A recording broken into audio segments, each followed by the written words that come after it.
Avez-vous parfois l'impression que votre esprit est trop plein et votre cœur trop vide, que malgré tous vos efforts, il manque quelque chose d'essentiel, un calme, une clarté, une direction? Dans cette vidéo, je ne vais pas vous parler de médicaments ni de régimes à suivre. Je vais vous partager ce que les anciens maîtres bouddhistes nous ont transmis depuis des siècles, des pratiques simples, naturelles, mais puissantes. Des gestes sacrés, des habitudes oubliées, des espaces de paix que vous pouvez créer, dès aujourd'hui, dans votre quotidien. En ralentissant, en allégeant votre esprit et votre environnement, vous pouvez retrouver une vitalité que vous pensiez perdue. Ce n'est pas un mythe, ce sont des secrets de longévité fondés sur la sagesse bouddhiste de la santé, appliquée depuis des générations dans les monastères d'Asie. Alors, installez-vous confortablement. Écoutez non seulement avec vos oreilles, mais avec votre souffle, votre corps, votre silence. Et si ce message résonne en vous, abonnez-vous à ce canal. Ici, nous marchons ensemble vers l'harmonie corps-esprit, vers une vie plus simple, plus consciente et plus paisible. Il suffit de regarder autour de nous, tout va vite. Les rues bourdonnent, les écrans clignotent, les esprits sont saturés. Chaque jour, nous courons derrière quelque chose, une tâche, un objectif, une réponse. Mais dans cette course effrénée, n'avons-nous pas oublié l'essentiel? Selon la sagesse bouddhiste de la santé, l'agitation extérieure est souvent le reflet d'un désordre intérieur. Le corps s'épuise, l'esprit se perd et l'âme, elle étouffe. Ralentir n'est plus un luxe, c'est une urgence spirituelle. Dans les monastères, le silence est une nourriture.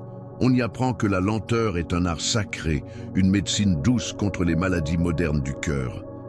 Ce n'est pas un hasard si les plus anciens parmi nous, ceux qui vivent dans des régions reculées, près de la nature, atteignent souvent des âges avancés avec une vitalité spirituelle intacte. Ils ne vivent pas au rythme des notifications, mais au rythme du soleil, du vent, du souffle. Et si ce retour à la lenteur était justement le secret de leur longévité? Chaque jour, votre esprit est comme un bol d'eau trouble. Tant qu'il est agité, vous ne pouvez rien y voir. Mais posez-le, attendez, et soudain la clarté revient. Ralentir, c'est cela, offrir à votre esprit la possibilité de redevenir limpide. Cela commence par de petits gestes, marcher plus lentement, manger en conscience, respirer pleinement. Des pratiques naturelles de guérison qui n'exigent rien, sinon votre présence. Je vous invite à observer. Quand vous êtes dans la hâte, que ressentez-vous? Tension dans la nuque, souffle court, pensée pressée. Et quand vous ralentissez, tout se transforme. Le cœur bat plus lentement, le regard devient plus doux, le corps retrouve son axe, l'âme son espace. Ralentir, ce n'est pas perdre du temps, c'est retrouver du temps, du vrai, du vivant, du précieux. Alors, aujourd'hui, pourquoi ne pas essayer? Mettez votre téléphone en mode silencieux pendant 1 heure. Asseyez-vous près d'un arbre, d'une bougie ou simplement sur un coussin. Ne faites rien. Juste être. Vous verrez, le monde continue, mais vous commencez enfin à vivre. Comme le disait un vieux moine à mon maître, quand on ralentit, on entend ce que la vie murmure. Et souvent, c'est dans ces murmures que naissent les plus grands secrets de longévité. Depuis l'enfance, on nous enseigne que pour être heureux, il faut toujours plus de bien, plus de succès, plus de reconnaissance. Ce conditionnement, profondément enraciné, façonne notre rapport au monde et à nous-mêmes. Mais que se passe-t-il lorsque ce plus devient un fardeau, lorsque le désir constant d'accumuler nous prive de paix? La philosophie bouddhiste, elle, nous murmure autre chose, que l'abondance véritable ne se trouve pas dans ce que l'on acquiert, mais dans ce que l'on apprend à relâcher, car le toujours plus est une illusion qui finit par nous épuiser. L'accumulation génère un bruit intérieur, chaque objet de plus à gérer, chaque attente en plus à satisfaire, chaque rôle de plus à endosser. Et peu à peu, l'esprit s'encombre, le cœur s'alourdit. Ce n'est pas tant la charge physique qui fatigue, mais le poids mental. Dans cette quête insatiable, on oublie de respirer, on oublie d'exister. La vitalité spirituelle s'use dans le tumulte, et même lorsque l'on réussit, le vide demeure caché sous les trophées. J'ai vu tant de voyageurs de l'âme errer ainsi, des hommes riches de biens, mais pauvres de silence. Des femmes entourées d'admiration, mais affamées de repos. Dans le bouddhisme, on dit que celui qui possède peu est plus léger pour marcher, et plus proche de la vérité. Ce n'est pas un rejet du monde, non. C'est un appel à revenir à ce qui guérit, la simplicité. Les pratiques naturelles de guérison commencent souvent par un acte simple, faire de la place. Observez votre quotidien. Combien de vos possessions, de vos obligations, de vos pensées sont vraiment nécessaires? Posez-vous la question avec douceur, sans jugement. Gardez uniquement ce qui nourrit votre esprit et apaise votre cœur. Le reste, remerciez-le, puis laissez-le partir, car chaque chose inutile retenue est une énergie vitale dispersée. Et dans ce monde qui nous pousse à faire plus, le vrai courage est parfois de faire moins. La sagesse, c'est cela, discerner l'essentiel dans un monde d'excès. C'est refuser l'agitation comme norme, c'est oser une autre voie, une voie lente, dépouillée, mais profondément riche. Une voie où l'on cultive non pas ce que l'on montre, mais ce que l'on ressent. Une voie où l'on découvre que l'âme se régénère non dans la joue, mais dans le dépouillement. Et si vous faisiez le tri aujourd'hui, dans vos objets, vos pensées, vos attentes, vous pourriez bien y découvrir un espace neuf, prêt à accueillir la paix. Dans les anciens temples du Japon et des monastères bouddhistes reculés, il existe une pratique silencieuse mais puissante, celle de cultiver des espaces de calme. Ces espaces, bien que parfois invisibles, sont essentiels à l'harmonie corps-esprit. Selon la sagesse bouddhiste de la santé, tout déséquilibre commence dans l'espace, ou plutôt dans son absence. Trop de bruit, trop de choses, trop d'attentes. Créer de la place devient alors un acte sacré. 3 dimensions méritent notre attention: l'espace physique, l'espace mental et l'espace-temps. 1. L'espace physique, Kanso. Le mot japonais Kanso signifie simplicité. Dans la tradition zen, cela se traduit par un environnement épuré. Chaque objet possède une énergie. Un espace encombré alourdit l'âme. Commencez petit, un tiroir, une étagère, un coin de votre pièce. Touchez chaque objet, respirez et demandez-vous, cela m'apaise-t-il ou me distrait-il? Gardez ce qui invite à la sérénité, laissez partir le reste. C'est une pratique naturelle de guérison, un nettoyage intérieur à travers le dehors. 2. L'espace mental, Ma. Dans la philosophie japonaise, Ma est l'art du vide. Ce n'est pas un vide de manque, mais un vide de présence. C'est l'intervalle entre 2 sons, le silence entre 2 pensées. Dans le bouddhisme, on médite non pour penser plus clairement, mais pour penser moins, jusqu'à ne plus penser du tout. Créez chaque jour un Ma, quelques minutes sans musique, sans écran, sans parole. Juste vous et votre souffle. Car c'est dans ces interstices que la vitalité spirituelle se réveille doucement. 3. Le temps et l'énergie, Wabi-sabi. Enfin, Wabi-sabi, c'est l'acceptation de l'imperfection et de l'éphémère. Dans notre rapport au temps, cela signifie ralentir, accepter les limites, honorer la lenteur. Ce n'est pas dans l'efficacité que l'âme guérit, mais dans la douceur. Offrez-vous des pauses inutiles, des moments de rien. Refusez les exigences qui vident, accueillez celles qui nourrissent. Car le vrai pouvoir, c'est parfois de dire non avec bienveillance. Ces 3 espaces, physique, mental, énergétique, forment ensemble un sanctuaire invisible.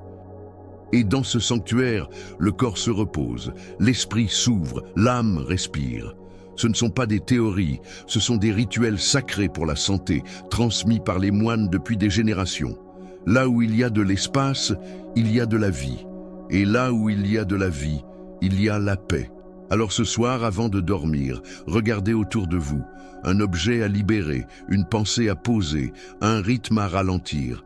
Un seul geste suffit pour ouvrir une brèche dans le chaos. Et c'est dans cette brèche que commence le retour à soi. La vie moderne nous pousse à remplir chaque instant. Rendez-vous, information, stimulation constante. Et pourtant, plus on ajoute, moins on se sent entier. Le paradoxe est saisissant. Nous sommes pleins de choses, mais vides de nous-mêmes. Dans les monastères bouddhistes, les maîtres nous enseignent qu'il faut d'abord vider la tasse avant de recevoir le thé. Ce principe s'applique à nos vies. Pour accueillir la paix, il faut d'abord faire de la place, laisser partir, désencombrer, relâcher. Là commence le chemin vers la sérénité intérieure. Ce n'est pas une question de retraite ou d'isolement, mais de choix conscient. On peut vivre en ville, avoir une famille, un métier, et malgré tout cultiver la paix. Cela passe par des gestes simples, refuser une activité de trop, dire non sans culpabilité, prioriser le repos intérieur plutôt que la productivité extérieure. Chaque fois que vous dites non à ce qui vous vide, vous dites oui à ce qui vous guérit. Et c'est ainsi que l'on transforme le quotidien en pratique naturelle de guérison. Mais pour cela, il faut réapprendre à écouter. L'intuition, par exemple, est une voix subtile que l'on n'entend que dans le calme. Elle murmure « ce chemin est bon pour toi » ou bien « ici tu t'épuises ». La sagesse bouddhiste de la santé repose sur cette écoute intérieure. Plus vous réduisez le bruit, plus la voix de l'âme devient audible. Et dans cette voix se trouvent souvent les plus belles réponses, celles qui ramènent l'équilibre et la clarté. En acceptant l'imperfection, nous libérons aussi une grande énergie. Car vouloir tout contrôler est épuisant. Le chaos vient souvent de nos attentes irréalistes. Vouloir plaire à tous, tout accomplir, tout comprendre. Mais dans la vision bouddhiste, il n'y a pas de perfection à atteindre, seulement des étapes à traverser. Accepter que certains jours soient flous, que certains projets échouent, que certaines émotions débordent. C'est dans cette acceptation que naît l'harmonie corps-esprit. Finalement, la sérénité ne se trouve pas dans une destination lointaine. Elle commence ici, maintenant, dans ce souffle, ce moment, cette prise de conscience. Posez-vous cette question. Qu'est-ce qui, aujourd'hui, crée du chaos en moi? Et qu'est-ce que je pourrais laisser partir? Une obligation, une pensée, une peur? Car chaque chose en moins est un pas vers le calme. Et parfois, ce pas suffit pour changer toute une journée. Et si, juste pour une fois, vous arrêtiez de vous battre? Pas contre le monde, mais contre vous-même. Et si vous cessiez d'essayer de tout comprendre, tout maîtriser, tout corriger? Le lâcher-prise n'est pas une défaite, c'est une sagesse silencieuse qui vous chuchote « tu n'as pas besoin de tout porter ». Dans les traditions bouddhistes, le lâcher-prise est vu comme un art sacré. Un art qui ouvre les portes de la guérison, non pas en changeant l'extérieur, mais en allégeant l'intérieur. Imaginez, vous commencez la journée en silence, les pieds nus sur le sol frais. Vous n'allumez pas votre téléphone, vous ne sautez pas dans vos obligations, vous respirez profondément. C'est simple, et pourtant, c'est rare. Ce petit geste est un rituel sacré pour la santé, une offrande à votre corps et à votre esprit. Car chaque jour où vous commencez par vous écouter est un jour où vous évitez de vous perdre. Lâcher prise, ce n'est pas tout abandonner. C'est choisir ce que vous ne voulez plus porter. Peut-être une colère ancienne, une déception que vous ruminez, un perfectionnisme qui vous blesse plus qu'il ne vous élève. La vitalité spirituelle ne peut circuler librement dans un esprit trop chargé. Il faut ouvrir une fenêtre, laisser sortir l'air vicié. Et dans ce courant d'air, vous verrez, quelque chose de neuf entre doucement. Voici un exercice simple, transmis par un moine tibétain. Chaque soir, avant de dormir, posez-vous cette question. Qu'est-ce que je peux abandonner pour faire place à la paix? Notez une seule chose. Une pensée, une peur, une habitude. Et imaginez-la flotter hors de vous, comme un nuage qui s'éloigne. Ce n'est pas un renoncement. C'est un retour à vous-même. Une pratique douce, mais puissante, pour apaiser l'âme. Car au fond, le lâcher-prise est une offrande, une façon de dire « je me fais confiance, je fais confiance à la vie ». Et dans cette confiance naît un espace neuf. un espace où peuvent s'épanouir la sagesse bouddhiste de la santé, le silence fécond et la joie de l'instant présent. Alors, ce soir, essayez une seule chose et voyez ce qui se passe. Peut-être, juste peut-être, que c'est le début de votre vraie paix. Et vous, avez-vous déjà expérimenté un élixir, un geste, un rituel qui vous a apporté paix et vitalité? Si oui, partagez-le dans les commentaires. Chaque témoignage est une lumière pour un autre. Souvenez-vous, ce ne sont pas les grandes révolutions qui transforment une vie, mais les petits choix répétés chaque jour. Choisir le silence au lieu du bruit, la lenteur au lieu de la précipitation, la paix intérieure au lieu du contrôle. Prenez soin de votre corps comme d'un temple, offrez-lui de l'espace, de la clarté, du repos, et vous verrez, en prenant soin de votre esprit, votre santé suivra, car tout est lié. Si ce message vous a touché, abonnez-vous.